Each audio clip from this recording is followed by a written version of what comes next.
जिन सीटों पर प्रथम चरण में चुनाव होने हैं वहां पर चुनाव प्रचार का शोर अब थम सा गया है। यानी कि 10 फरवरी को जिन 58 सीटों पर 11 जिलों की वोटिंग होनी है वहां पहले चरण के चुनाव के लिए प्रचार खत्म हो चला है।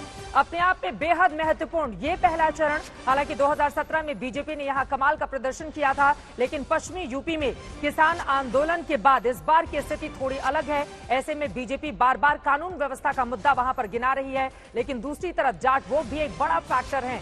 समाजवादी पार्टी, आरएलडी गठबंधन, बीजेपी, बीएसपी या फिर कांग्रेस पार्टी, किसके भरोसे पर जनता विश्वास करती है ये देखना महत्वपूर्ण होगा। पश्चिमी यूपी के 58 जिलों में अब 58 सीटों पर, आपको बता दें 10 जिलों की 58 सीटों पर मतदान होना है, जिसको लेकर चुनाव प्रचार का शोर फिलहाल थम चुका है। 58 सीटों पर वोट डाले जाएंगे, उसके लिए पार्टियों की तैयारियां जोरों पर और आज ही बीजेपी की ओर से संकल्प पत्र और वचन पत्र समाजवादी पार्टी की ओर से जारी करते हुए बहुत सारी घोषणाएं की गई हैं, जिनको लेकर चर्चा में हम आगे बढ़ेंगे। लेकिन उसके पहले कौन कौन से वो दिग्गज हैं प्रथम चरण में जिनकी किस्मत का फैसला जनता को लेना है, जल्दी से उसके बारे में आपको हम जानकारी दे देते हैं। सबसे पहले कैराना की ये तस्वीर आपको बता दें। कैराना से एक तरफ मृगांका सिंह है तो वहीं दूसरी तरफ नाहिद हसन है। कैराना की सीट को लेकर बहुत सारे सवाल भी उठे। खुद गृह मंत्री जब यहां पर पहुंचकर वहां पर वोटरों को लुभाने की कोशिश कर रहे थे तो बड़ा सवाल उठाया था वहां पर पलायन का और कानून व्यवस्था का। हालांकि समाजवादी पार्टी, आरएलडी गठबंधन से नाहिद हसन मैदान में है। मृगांका सिंह को बीजेपी ने चुनावी मैदान में एक बार फिर से उतारा है।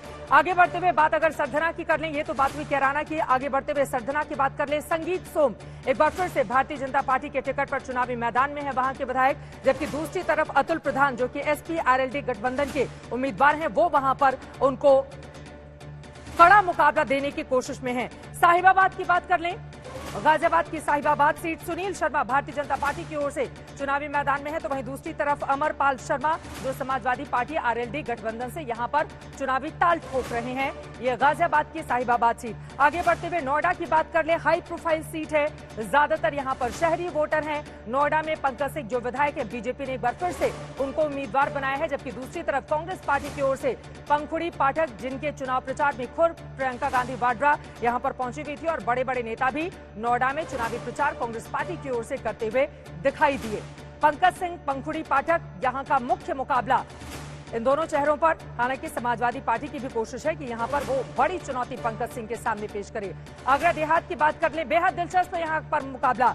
बेबी रानी मौर्य बीजेपी से चुनावी मैदान में है, जबकि महेश जाटव को गठबंधन ने, आरएलडी सपा गठबंधन ने चुनावी मैदान में उतारा है। मथुरा से आगे बढ़ते हुए आगरा से लेकर चलते हैं मथुरा से चुनावी मैदान में है बिजली मंत्री और वहां के स्थानीय विधायक श्रीकांत शर्मा। देवेंद्र अग्रवाल वहां से समाजवादी पार्टी, आरएलडी गठबंधन के हैं। हालांकि कांग्रेस पार्टी की ओर से भी जो 4 बार विधायक रहे माथुर, वो वहां पर बड़ा मुकाबला देने की कोशिश मथुरा में कर रहे हैं। और मथुरा को लेकर हाल फिलहाल हमने देखा भी था कि किस तरह से अयोध्या और काशी के बाद मथुरा में भव्य मंदिर बनाने की हुंकार बार बार बीजेपी की ओर से भरी जा रही थी। लोनी नंद किशोर गुर्जर बीजेपी की ओर से, मदन भैया समाजवादी पार्टी आरएलडी के यहां से उम्मीदवार हैं। और लोनी के बाद अगर जेवर की बात कर ले तो धीरेन्द्र सिंह मौजूदा विधायक भारतीय जनता पार्टी की ओर से, जबकि अवतार सिंह भड़ाना समाजवादी पार्टी आरएलडी के वहां से विधायक हैं। दिलचस्प वहां से चुनावी मैदान में है।